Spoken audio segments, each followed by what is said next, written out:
শুভ সকাল আমার প্রিয় বন্ধুরা। নদিয়া জেলা থেকে ছোট্ট একটা গ্রাম থেকে আমি রূপা।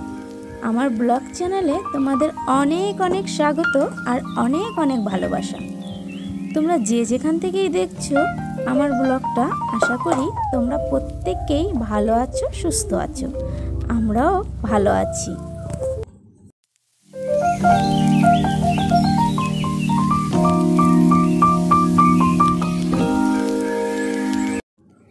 এরপরে সকালবেলা ঘুম থেকে উঠে সকালের বাসি কাজ কিন্তু মোটামুটি সেরে নিলাম, আর যতটুকু পারলাম তোমাদের সাথে শেয়ার করলাম।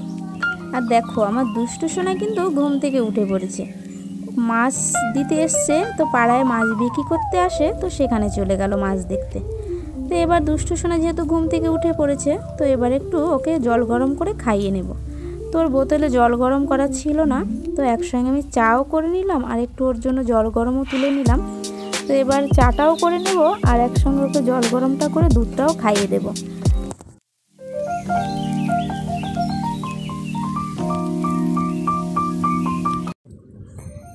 আমার দুষ্টু সোনাকে ডাক্তারে বলেছিল, মানে সবসময় যতবারই খাওয়াই না কেন দুধ, কোটো দুধই খাওয়াতে বলেছিল।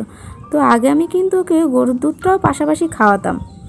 তো গরুর দুধটা এখন কেন জানি না খেয়েও হজম করতে পারছে না, তার জন্য মানে যতবারই খাওয়াই না কেন এই ভাত বলো যাই বলো তার পাশাপাশি কোটোর দুধটাই ওকে দিচ্ছি।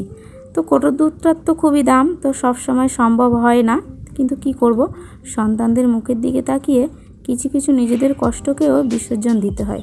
নিজেদের আর মানে ভালো মন্দ বা কোনো শখসাদের আর দিকে খেয়াল রাখা হয় না। তো যাই হোক, সন্তানরা ভালো থাকলেই আমাদের ভালো থাকা, তাই না বলো? তো দেখো মেয়ে তো স্কুলে চলে গেল সকালবেলা, দুষ্টু সোনাকেও দুধ গরম করে খাইয়ে দিলাম। আর সকালবেলা অত সকালে যেহেতু রান্না হয় না, 7টার সময়, তা ওকেও চা করে দিলাম। ও একটু চা খেয়ে বিস্কুট খেয়ে চলে গেল স্কুলে। তো দুষ্টু সোনা যেহেতু ঘুমাচ্ছিল, তো বিছানাটা তোলা হয়নি, বাসি বিছানা, তো এখন বাসি বিছানাটা তুলে নিচ্ছি।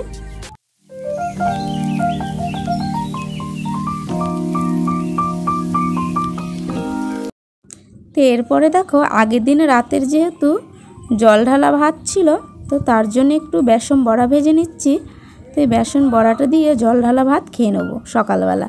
তো এত সকালে তো দুষ্টুকে নিয়ে রান্না হয় না, তো জানোই তো দুষ্টামি করে রান্না করতে দেয় না। তো ওকে আবার খাইয়ে দাইয়ে ঘুম পাড়িয়ে দিয়ে তারপরে রান্না বান্নার কাজ করব। তো বেসন বড়াগুলো খুব একটা ফোলেনি, কেননা পেঁয়াজ ছিল না, একটাই ছিল, তো সেটা দিয়েই কোনো রকম একটু ভেজে নিলাম, তার জন্য কিন্তু খুব একটা ফোলেনি। আর মেয়ে গেছিলো স্কুলের খাবার আনতে, যেহেতু মিড ডে মিলের খাবার দেয়, তো মিড ডে মিলের খাবার সেদিন দেয়নি, শুধু একটা কাঁচা ডিম দিয়ে পাঠিয়েছিল। তো সেই ডিমটাও একটু সঙ্গে সঙ্গে ভেজে নেব।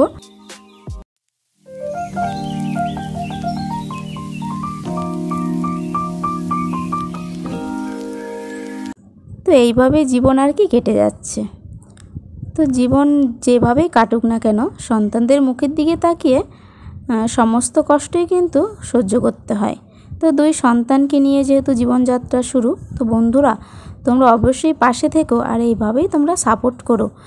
আর বেশি কিছু রান্না করলাম না, ডিমের ঝোল করেছিলাম। তো আমাদের মতো পরিবারে বেশি ভালো মন্দ খাওয়ার মতো অত সামর্থ্য নেই। তো বন্ধুরা, তো অনেক রাত হয়ে গেল, আমাদের খাওয়া দাওয়া সমস্ত কিছু হয়ে গেছে। তো নতুন একটা ব্লগে তোমাদের সঙ্গে আবার দেখা হচ্ছে।